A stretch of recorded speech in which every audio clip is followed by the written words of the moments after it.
Boa noite, amada igreja. Boa noite aos irmãos que nos assistem de casa, através do Facebook, pela live. Você que está aqui nessa noite, para nós termos esse encontro com o nosso Senhor, né? Você veio aqui nesse encontro marcado com Deus. Jesus Cristo, Ele se faz presente aqui através dos santos, dos salvos, lavados e remidos, e você é um desses. E eu creio que o Espírito do Senhor irá falar conosco poderosamente nessa noite, amém? Nós vamos fazer uma leitura aqui da Salmo de número 42. Vamos ver alguns versículos desse Salmo aqui, número 42, Salmos. Enquanto você abre a sua Bíblia.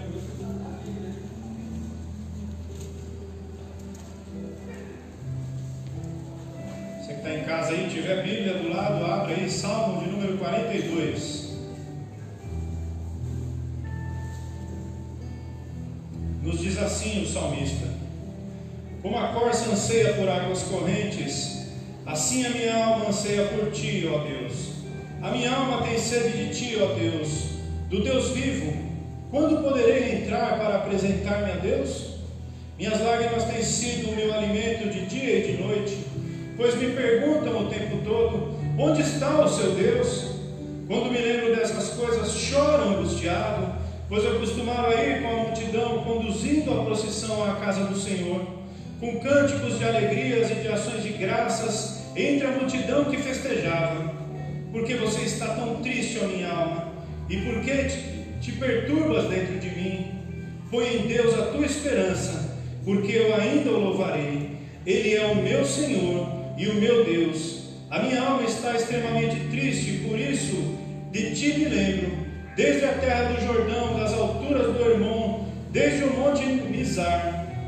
Abismo chama abismo, ao rugir das tuas cachoeiras, todas as tuas ondas e vergalhões se abatem sobre mim. Concede-me, ó Deus, o seu fiel amor de dia e de noite, e esteja comigo a sua canção. Deus não tem esquecido de nossas vidas, do cuidado sobre nós em momento algum.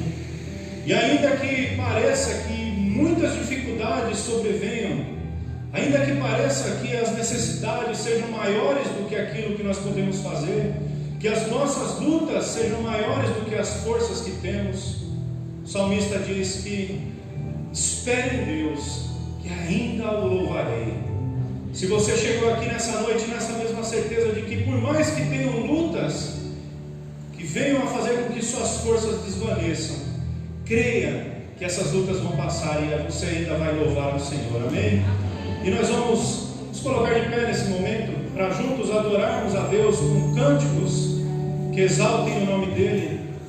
E eu te convido a cantar de forma alegre. São cânticos de júbilo, de vitória e de batalha. Então que você louve ao Senhor nesse momento com grande alegria, tá bom?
general é Cristo. Amém, igreja? Nós marchamos nesse grande exército, cujo general é o Rei dos Reis, o Senhor dos Senhores, e é Ele quem luta por você e por mim.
Só o Senhor é digno de toda a honra, de toda a glória. É só o Senhor que os anjos estão diante, clamando: Santo, Santo, Santo é o teu nome. Deus, é diante do Senhor que nós nos colocamos nessa noite, Pai. E te pedimos que através do teu Santo Espírito o Senhor fale poderosamente aos nossos corações. Que a tua palavra, ó Deus, seja pregada e que as pessoas que aqui estão, ó Deus, sejam comovidas por ela. Se há nessa noite, ó Deus, alguém que ainda não conhece Jesus Cristo como Salvador, nós rogamos, ó Deus, a intervenção do teu Santo Espírito, que essa pessoa possa sair daqui, ó Deus, hoje, regozijando de alegria por ter um encontro com o Senhor. Muito obrigado, ó Deus, por esse momento de louvor, e nós te agradecemos por tudo e te pedimos, ó Deus, em nome do Senhor Jesus Cristo, que o Senhor fale conosco nessa noite. Amém, amém, amém. Os irmãos podem sentar, Deus abençoe. Boa noite, amada igreja. Que o amor e a paz do Senhor Jesus Cristo esteja com todos nós, amém? Você que nos acompanha aí da sua casa, que você esteja adorando o Senhor e crescendo na palavra dele, através também da oração. Então, abra sua Bíblia aí no livro de Ruth, capítulo 1. Nós estamos estudando, quando eu tenho a oportunidade de estar aqui compartilhando desse privilégio, a palavra do Senhor, o livro de Ruth. Nós já vimos os 5 primeiros versículos E o tema da nossa série de mensagens é a esperança em tempos de crise. Ruth nos revela que há esperança em tempos de crise. E nós vimos aqui na nossa primeira mensagem que algumas pessoas fazem parte de uma família, estavam passando por crise, era a família de Elimeleque. Você pode ver isso nos 5 primeiros versículos. E Elimeleque, ele nos ensina como não reagir às crises. E hoje nós vamos também ver na vida de Ruth como não reagir às crises. Nós vemos também que há alguns outros protagonistas dessa história, que é Ruth e Boaz. Eles vão nos falar como reagir às crises. Mas olhando para todo esse livro, eu chego à conclusão, e eu creio que os irmãos também, que o grande protagonista dessa história é o próprio Deus. Nós vemos aqui que há 2 planos, 2 esferas, a esfera invisível e a esfera visível. E Deus, ele está no controle dela. Deus trabalha ali na esfera espiritual, algo invisível, e também na esfera presencial, na física, na nossa vida, no mundo. Ele não nos abandonou. Então, nós precisamos sentir a presença de Deus. Nós precisamos ter fé, confiar que Ele está no controle de tudo e de todas as coisas. É isso que Ruth vai nos ensinar através desse livro. Então, nós vamos continuar da onde nós paramos. Versículo 6 diz bem assim: então se dispôs ela com suas 2 noras e voltou da terra de Moabe, porquanto esta ouviu que o Senhor se lembrava do seu povo, dando-lhe pão. Elimeleque, ele tinha saído com a sua família, eles saíram de Belém, e Belém nós vimos que é a casa do pão. Belém é a casa do pão, e na casa do pão não tinha mais pão. Então, eles estavam passando por essa crise, não tinha mais alimento, eles tinham dificuldades. Então, Elimeleque pega a sua família e sai, e eles não confiam, eles não esperam no Senhor, eles saem, eles vão para Moabe, uma terra seca, mas lá estava tendo fartura. E aí, ele, depois de um tempo, ele morre. Ele saiu procurando vida, mas encontrou a morte. Ele saiu procurando esperança, mas a família dele ficou desesperançosa. E ao chegar ali, ele morre. Os seus filhos, depois de alguns anos, depois de 10 anos, eles se casam com moabitas, e eles também morrem. Malom e Quilion morrem, e fica ali Noemi, viúva, perde os seus filhos. Ela está passando por um momento difícil. Ela perdeu tudo que ela tinha, mudando de lugar. Ela perdeu o seu marido, os seus filhos, e ela estava ali com as suas 2 noras, Ruth e Orfa. Ruth e Orfa. Hoje nós vamos aprender, nós vamos entender que nós não devemos nos render à amargura. Nós não podemos nos render à amargura.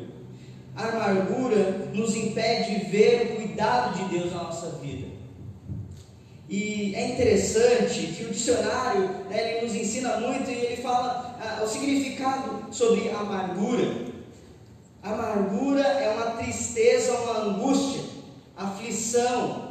A amargura nos dias difíceis. Mas olha o que a Bíblia diz. Ela vai falar lá em Éfesos capítulo 4, versículo 31: livre-se de toda amargura, raiva, ira, das palavras ásperas, da calúnia, de todo tipo de maledicência ou de maldade. Em vez disso, sejam bondosos e tenham compaixão uns pelos outros, perdoando-se como Deus perdoou em Cristo. Nós devemos nos livrar da amargura. Então, se você já entregou a sua vida a Cristo, livre-se.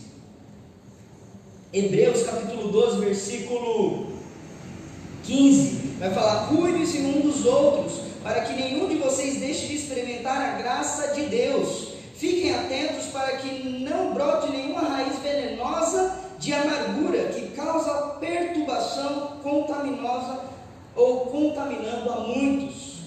Hebreus vai fala isso, e o contexto de Hebreus, ele vai mostrar a situação de Esaú e Jacó. Você pode ler o contexto aí. Esaú ficou amargurado, porque ele tomou uma decisão errada. Ele vendeu a sua primogenitura para o seu irmão a preço de lentilha. Ele ficou amargurado, ele tomou esse veneno da amargura e ele queria matar o seu irmão de sangue. Olha o que a amargura pode causar na nossa vida. A amargura é um sentimento ruim, um sofrimento, uma tristeza, um ressentimento que fica no nosso coração, assim como alguns elementos que nós comemos são amargos ao nosso paladar, à nossa boca. Algumas situações podem tornar a nossa vida amarga. Você já comeu algo amargo? Tem um docinho que se chama Fini, e ele tem, alguns das espécies dele algo amargo. O doce tem um amargo, mas se você já comeu, você vai saber o gosto. Talvez você comer alguma fruta que seja amarga, ruim ao paladar. Muitas vezes a amargura faz isso, deixa você uma pessoa azeda, amarga. Guardar a amargura não é bom, porque ela tira a alegria, ela tira a felicidade que pode causar sofrimento. Então, se você chegou aqui hoje, meu irmão, minha irmã, talvez você entrou aqui como convidado de alguém, você chegou com uma amargura no coração, você chegou com esse sofrimento, talvez essa ira, esse ódio, livre-se disso. Mas deixa eu te dizer, o único que pode te ajudar a fazer isso é Jesus Cristo. Só Jesus pode nos ajudar a tirar, a nos livrar de toda a amargura. Todos nós passamos por momentos difíceis, e nós vimos aqui, através do dicionário, que a amargura também é passar por um momento difícil, por uma crise. Mas algumas coisas, elas afetam mais que outras. A amargura pode surgir por causa de uma perca familiar, de uma tristeza profunda, talvez a morte de um ente querido, talvez de uma injustiça, talvez de uma traição, ou de qualquer outra coisa ruim. Quando as coisas acontecem, é normal sentir a amargura, mas temos que tomar uma decisão, temos que tomar uma escolha.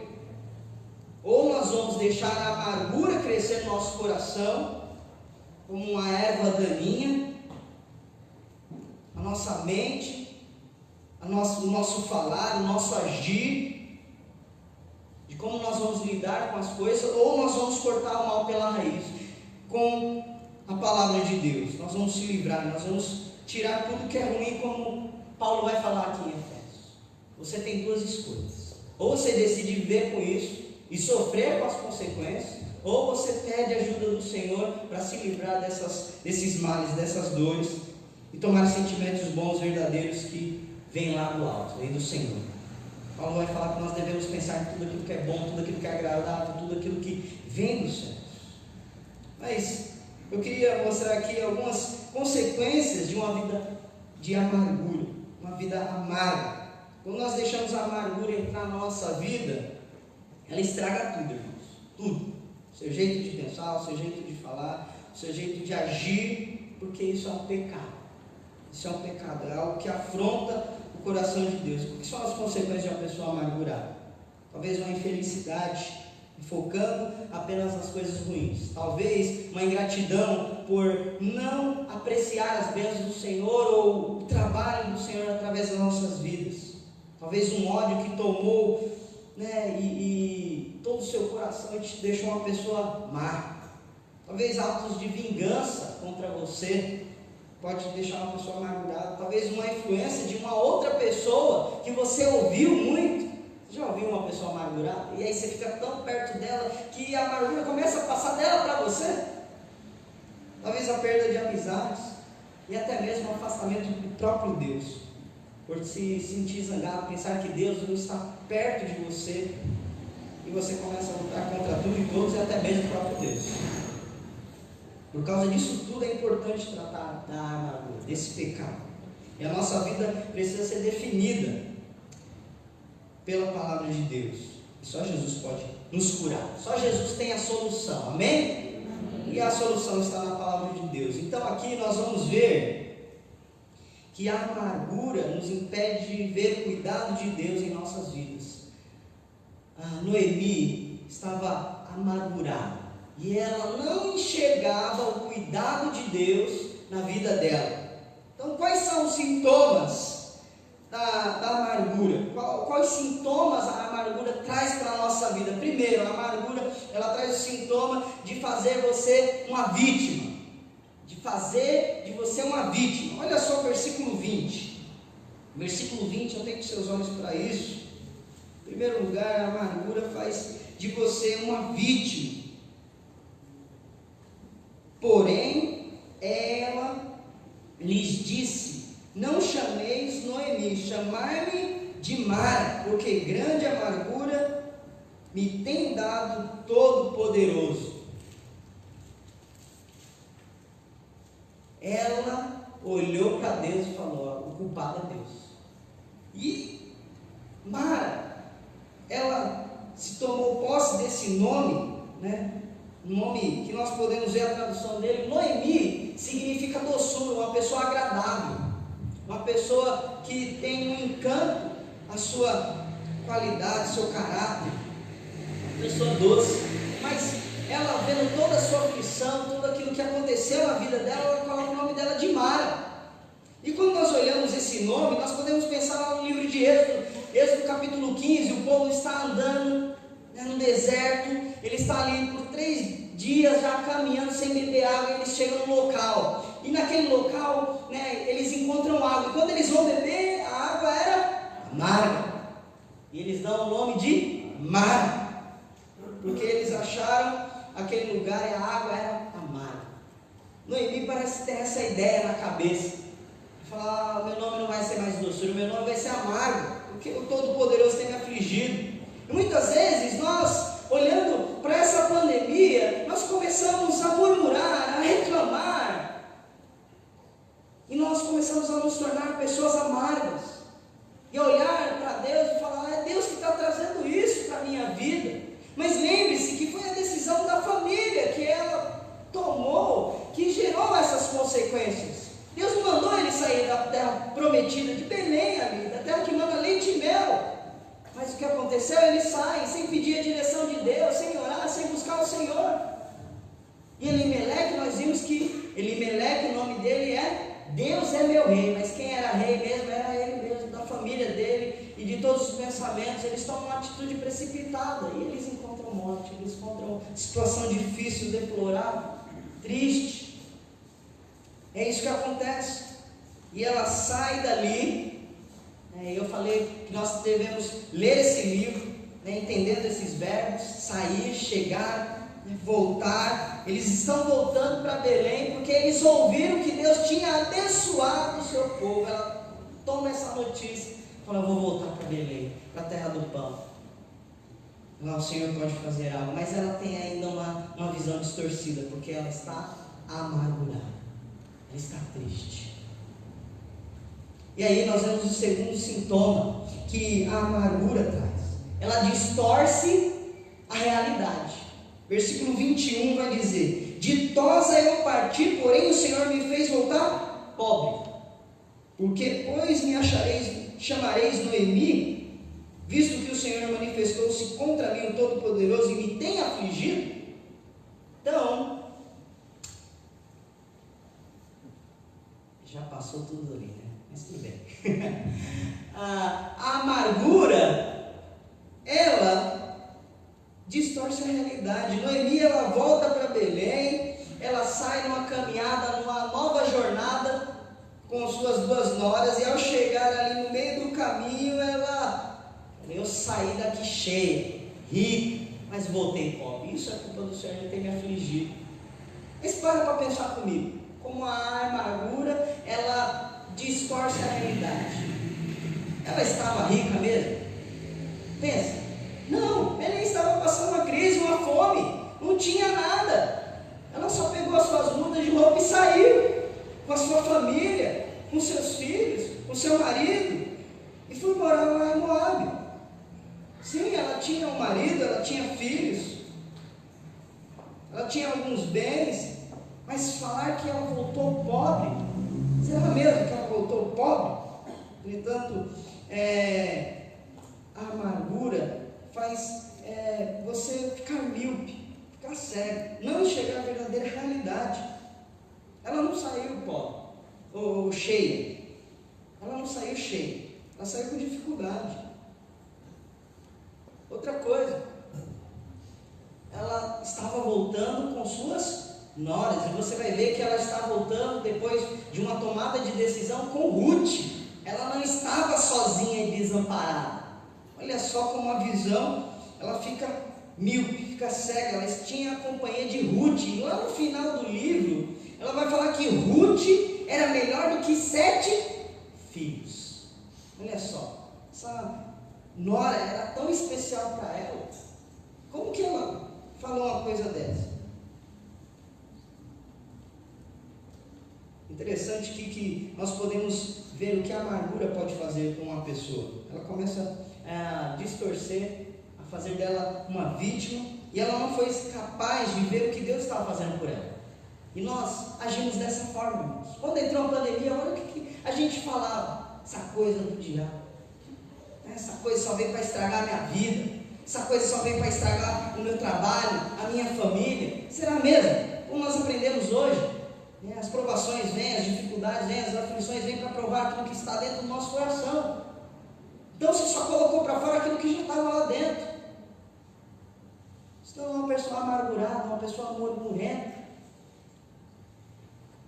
Ela trouxe na sua bagagem a amargura. Ela trouxe uma falsa realidade das coisas que estavam acontecendo, daquilo que Deus estava fazendo por ela. Deus, Ele tinha visitado Belém e chegou ali para mudar. Ele trouxe um tempo de colheita e ela não estava enxergando isso. Ela só viu que poderia ser uma boa notícia. Em terceiro lugar, nós podemos ver que o sintoma da amargura é focar nas circunstâncias, e ela só estava olhando para isso. E nós fazemos o mesmo. Nós olhamos para o gigante, nós olhamos para as ondas, para as tempestades, como Pedro fez. E aí, ele começou a naufragar, ele começou a afundar. E era isso que ela estava fazendo. Ela estava olhando para o seu problema.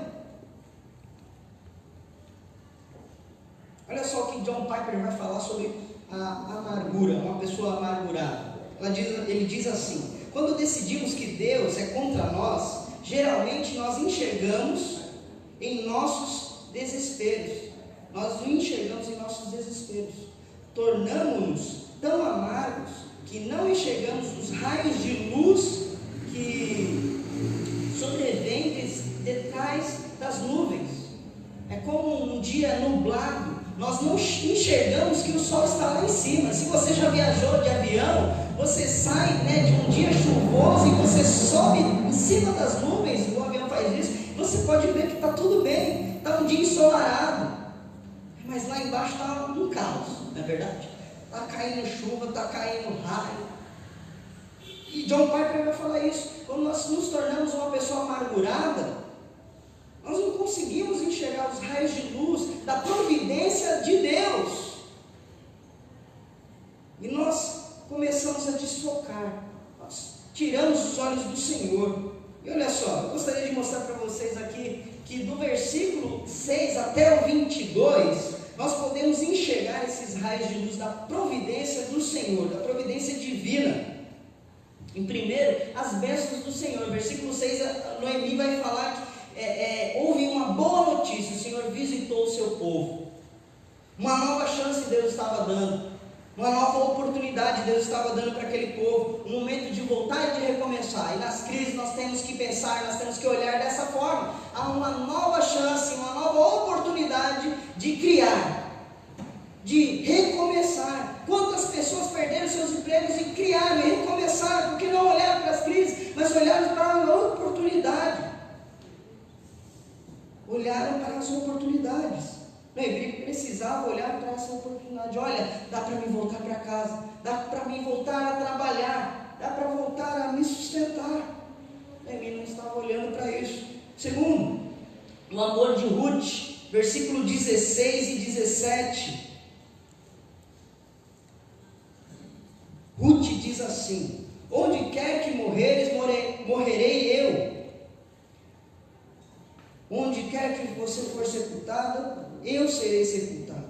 Faça o Senhor o que bem lhe aprouve, se outra coisa que não seja a morte me separar de ti. Versículo 16 diz assim: disse, porém, Ruth: não me insta para que te deixe e me obrigue a não seguir você, porque aonde quer que fores, irei eu, onde quer que pousares, ali pousarei eu. O seu povo será o meu povo, e o teu povo será o meu, o teu Deus será o meu Deus.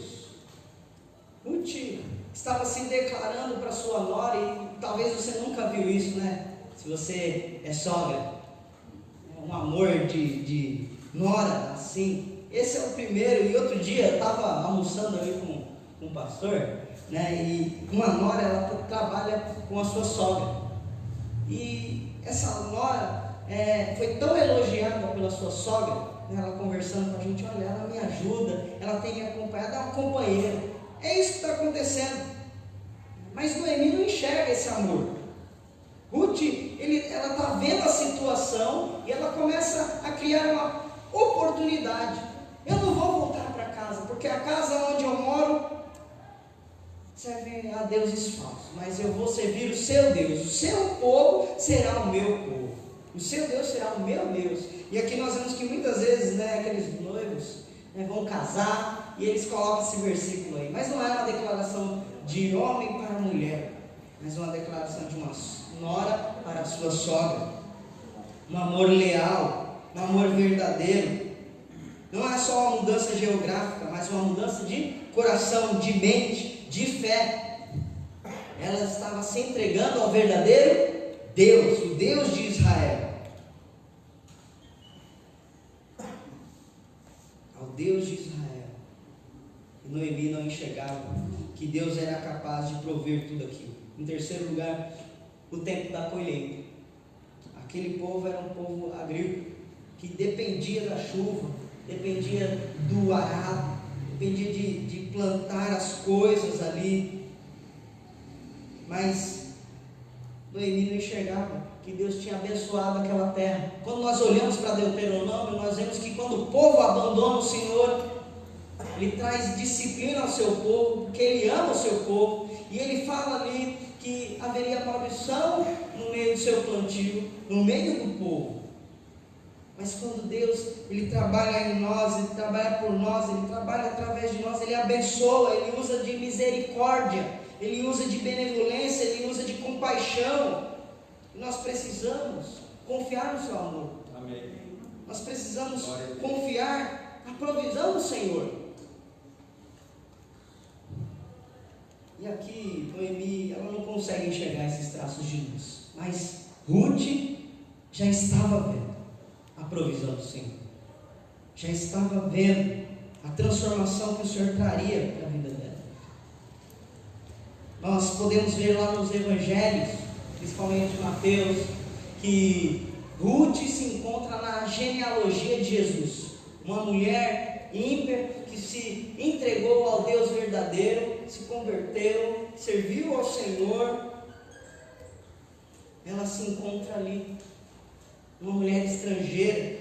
Deus teve misericórdia dessa família, e através dessa família que viria o Salvador, o Messias, o ungido do Senhor Jesus Cristo.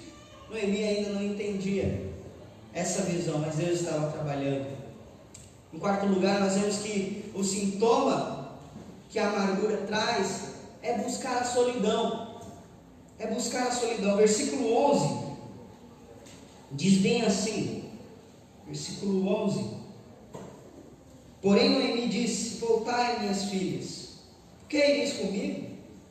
Tenho ainda no ventre filhos, para que vocês sejam para o marido.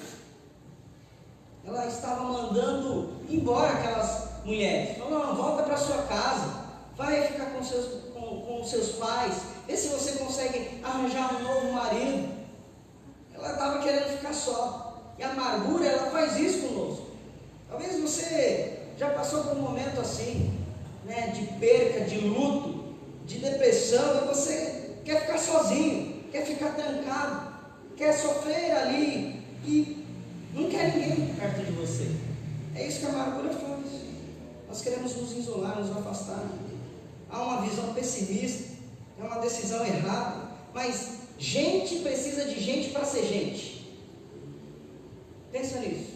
Gente precisa de gente para ser gente. Nós precisamos compartilhar uns com os outros. Nós não podemos ficar sozinhos. Tanto é que o Senhor Deus fez Eva, porque Adão estava sozinho. Precisava de alguém para compartilhar suas emoções, das suas aflições, das suas dificuldades. Até porque eles não tinham dificuldades naquele tempo. Mas ele precisava ter um relacionamento. Nós precisamos das pessoas. Muitas vezes nós nos encontramos nesse estado de amargura, de depressão, de solidão, e nós não queremos nos envolver com ninguém. Deixa eu te falar uma coisa, não fique sozinho. Peça ajuda das pessoas, de alguém que você confie. Peça ajuda do Senhor Jesus Cristo. Só Ele pode nos tirar. Nós precisamos da igreja, nós precisamos dos irmãos, nós precisamos estar nesse ajuntamento, de estar em comunhão.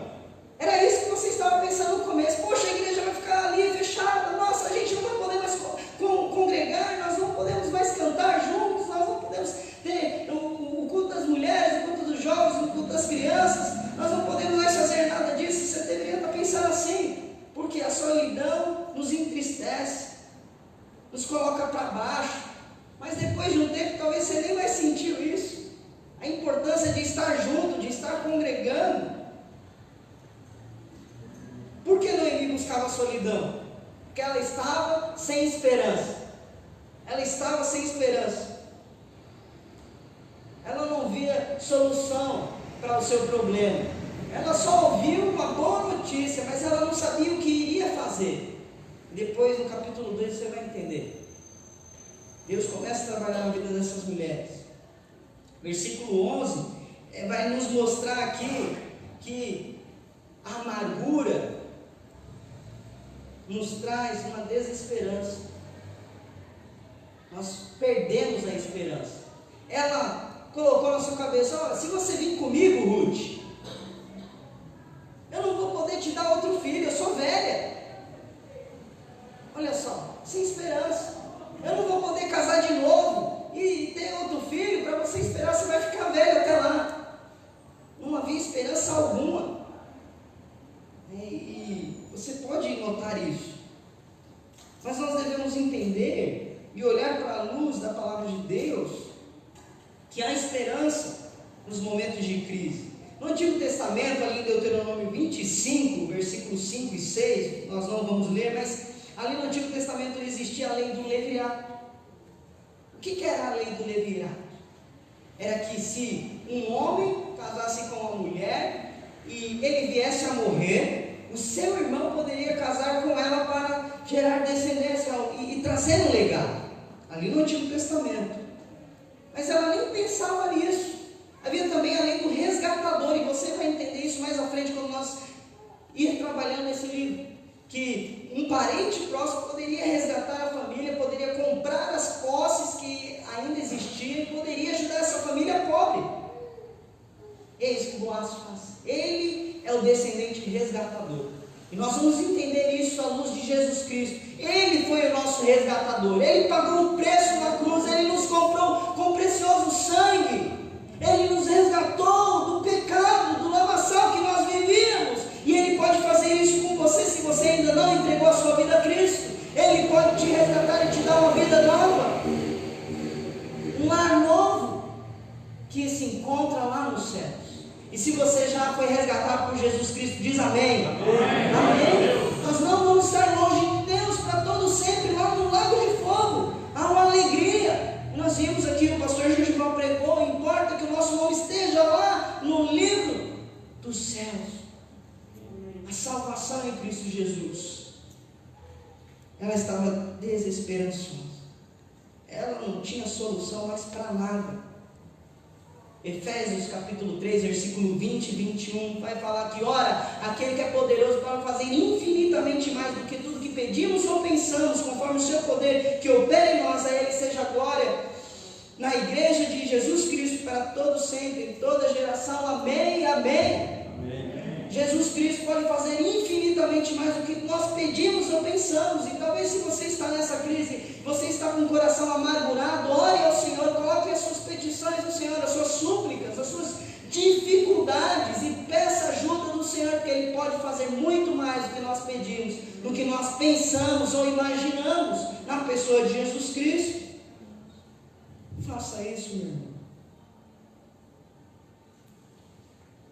Noemi não encontrava salvação, restauração, restituição na sua vida, nem para ela e nem mais para sua nora, mas era através dessa história que o Senhor Deus, o soberano que está no seu trono de glória, estava escrevendo uma nova história. O seu plano perfeito estava sendo operado na vida de Ruth através dela, e Noemi haveria de ver esperança de novo. E por último, o último sintoma que a amargura traz é culpar a Deus. Culpar a Deus. Versículo 13 vai dizer assim: esperar-lo-eis até que viesse a ser grande? Abster-vos-eis de tomardes marido? Não, filhas minhas, porque por vossa causa a mim me amarga o ter o Senhor descarregado contra mim a sua mão. Qual era a conclusão dela? Ela entendeu que Deus não se importava com ela, Deus não amava ela, Deus estava contra ela. Talvez nesse momento que a crise entrou ali, desde janeiro até agora, você deve estar pensando dessa forma: Deus está contra mim, Deus não me ama, Deus me abandonou, Deus me deixou de lado. Talvez você se sinta assim sozinho, né? Abandonado, deixar de lado. Isso é o que a amargura faz. Mas quero te mostrar aqui também que nesse texto, existem duas palavras aqui nesse capítulo 1 que Ruth trabalha, e o que nos ensina sobre quem Deus é. Quando nós atravessarmos as dificuldades, as circunstâncias, as tribulações, as dificuldades, as aflições, nós não temos que olhar para as aflições ou por aquilo que Deus pode nos oferecer. Nós temos que olhar para Deus por aquilo que Ele é. Ele é o nosso Salvador. Ele é o Todo-Poderoso. E a primeira palavra é Shaddai.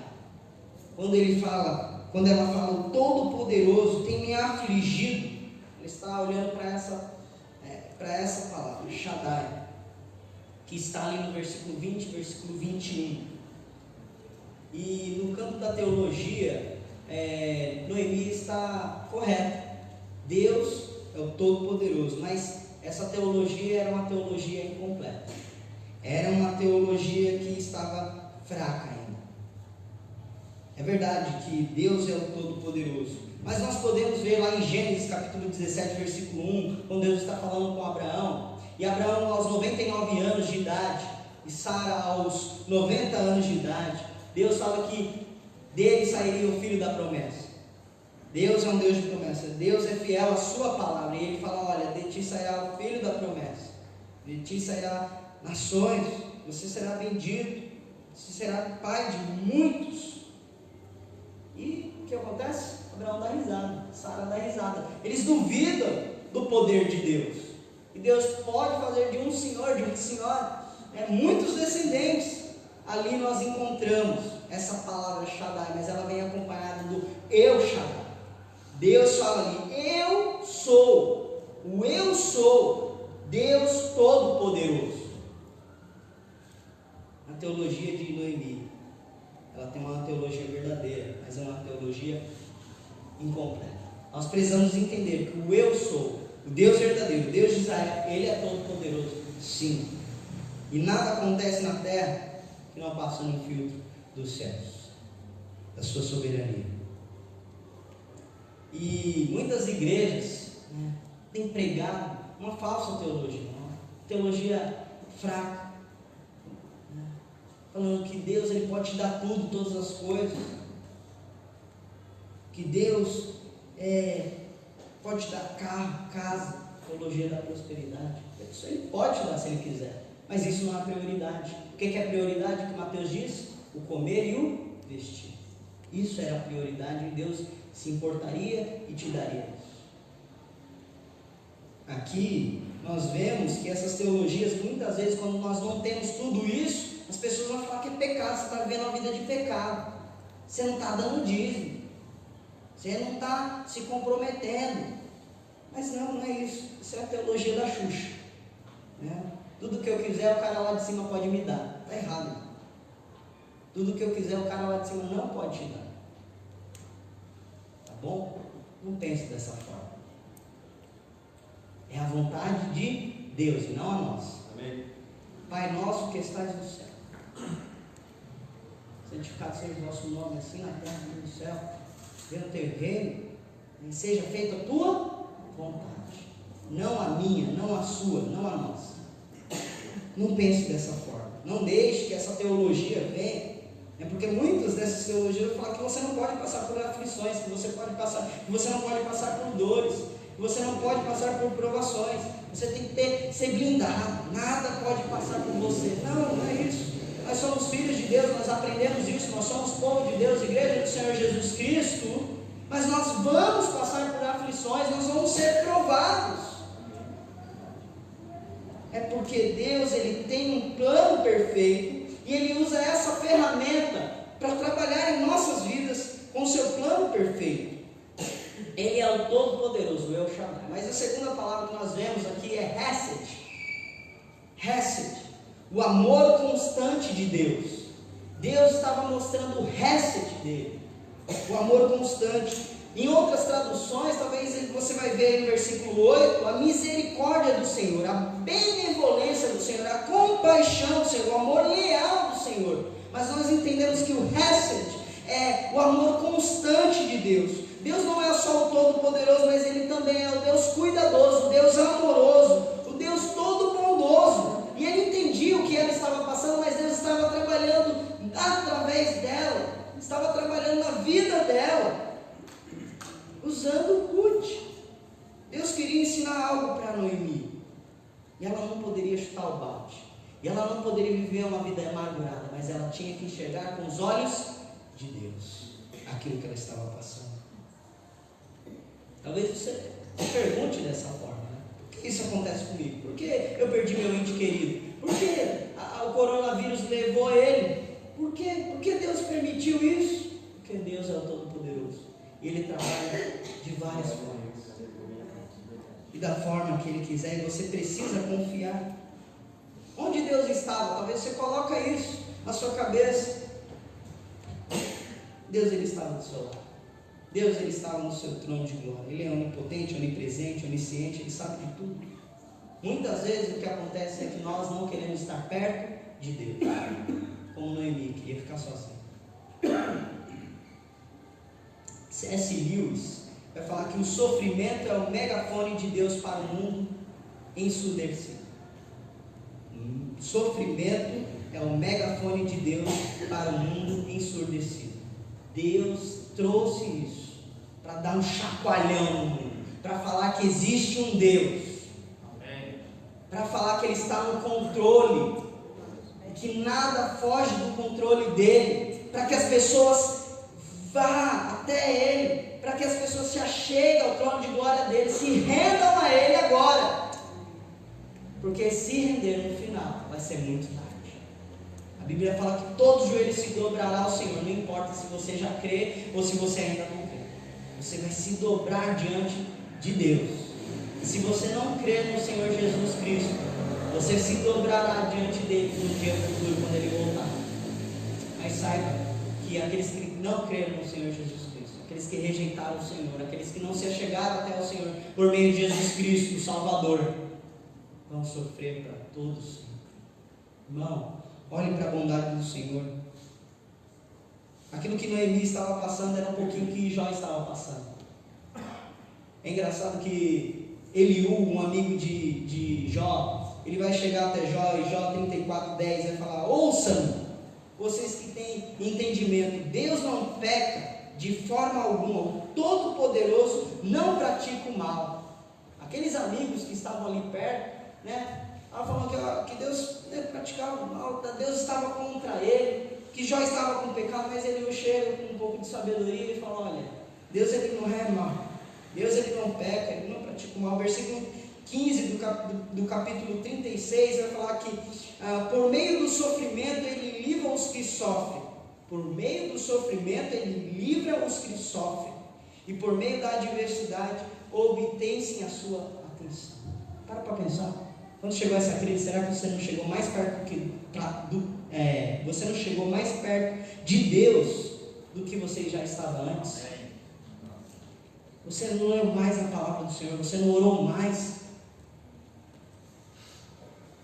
Essa crise, essa dificuldade, essa pandemia chegou para dar um chacoalhão, para que nós, por meio desse sofrimento, nós nos chegássemos mais perto de Deus. Mas Deus não quer usar isso para sempre, meu amigo. Ele não quer usar a disciplina, Ele não quer trazer por dor, Ele quer trazer por bondade, por compaixão. Romanos 8, 28 vai falar que sabemos que todas as coisas cooperam para o bem daqueles que amam a Deus e que são chamados segundo o seu propósito. Isso coopera para o bem. Se você tem amado a Deus, se você tem passado por essa crise, como eu falei de manhã, com fé, com paciência, com perseverança, você vai ver que isso coopera. Como Paulo disse, as minhas aflições, as minhas dores, as minhas prisões têm cooperado para que o Evangelho vá adiante. Romanos 8, 31, 32 vai falar: que diremos, pois, diante dessas coisas tão maravilhosas? Se Deus é por nós, quem será contra nós? Se Ele não poupou o seu próprio Filho, mas entregou a todos nós, acaso Ele não dará coisa alguma? Deus não está contra nós, Ele está a favor de nós. Nós precisamos enxergar isso. Romanos 8, 37 e 39. Mas apesar de tudo isso, somos mais que vencedores em Cristo Jesus, porque Ele nos amou. E Paulo estava convencido de que nem a morte, nem a vida, nem os principados, nem os anjos, nem qualquer outra coisa do porvir, nem a altura, nem a profundidade poderia separar ele do amor de Deus que está em Jesus Cristo, nosso Senhor. Nada, meu irmão, nem a crise, nem essa pandemia, nem qualquer outra dificuldade pode separar do amor de Deus. Aquilo que Noemi estava enfrentando não poderia separar ela da bondade do Senhor, da bondade do Senhor. Ela não poderia ficar longe. Deus estava sendo bondoso para com ela, mesmo ali no sofrimento. Romanos 5, 8. Mas Deus prova o seu amor para conosco pelo fato de ter Cristo morrido por nós, sendo nós ainda pecadores. Deus demonstrou o seu amor apesar do seu pecado, dos seus deméritos, dos meus deméritos, dos meus pecados, dos nossos pecados. Deus demonstrou o seu amor ali na cruz do Calvário. Deus, Ele te ama e Ele não te abandonou. O que muitas vezes nós fazemos é abandonar o Senhor. Nós que abandonamos o Senhor. Diz uma história bem assim, um casal bem apaixonado, né? Um homem e uma mulher, tinha uma Kombi, né? E se você sabe, as Kombis antigas tinha aquele banco completo, né? Não tinha um espaço no meio, e aquele homem bem apaixonado, bem amoroso pela sua esposa, chegava assim, dava um abraço nela e falava: eu te amo, a sua esposa também te ama, eu gosto muito de você. E eles passeavam, eles viajavam, eles iam naquela Kombi ali felizes, né, juntinhos, demonstrando seu amor. Mas depois de um tempo isso começou a se esfriar, e aí, né, cada vez mais sua esposa começou a se afastar. No outro dia, o marido quieto, não falava nada, e ela começou a se afastar, até que ele chegou até a porta, né? E aí meio, né, incalculado com isso, meio, né, pensativa: por que a gente está separado? Por que a gente está tão distante? Lá no começo a gente se gostava, a gente se amava, a gente se declarava um para o outro. Por que isso está acontecendo? Por que a gente está tão distante? Aí o marido olhou para ela: bem, querido, o Quem está distante é você. Quem ficou longe foi você. Eu ainda permaneço no mesmo lugar. Deus, Ele permanece no mesmo lugar, meu irmão. Meu irmão. Quem dá as costas é eu, é você, é nós. Muitas vezes por causa da amargura, por causa do pecado, porque nós queremos fazer as nossas vontades e não de Deus. O amor de Deus foi demonstrado na cruz. E apesar dos nossos deméritos, dos nossos pecados, Ele demonstrou esse amor. Ele não olhou para os nossos pecados. Ele não olhou pela distância que nós estávamos tomando dele. João 3,16, um versículo bem conhecido, porque Deus amou o mundo de tal maneira, de tal maneira, que deu seu único Filho, para que todo aquele que crê nele não pereça, mas tenha vida. Talvez hoje você chegou aqui amargurado, triste, cheio de problemas, e você ainda não entregou a sua vida a Cristo. Deixa eu te dizer, Jesus morreu na cruz por você, para te livrar do pecado, para te justificar, para te santificar, para te adotar, para te agraciar com a sua graça amorosa, abundante. O que você precisa fazer? Crer, confiar. Nessa história, uma história real, verídica, de Noemi, nós vemos que a amargura afetou a visão dela, de quem era Deus. Do capítulo 2 em diante, nós vamos ver como Deus trabalha na vida dela. Você pode ler, te desafio, leia, releia várias vezes. Você vai ver que Deus está ali nas entrelinhas, trabalhando na vida de Ruth, através dela, por ela, para alcançar Noemi. Noemi no final vai falar que ela poderia descansar, porque ela viu algo bom. Eu não vou dar spoiler aqui, mas ela viu o Salvador que viria através do reinado.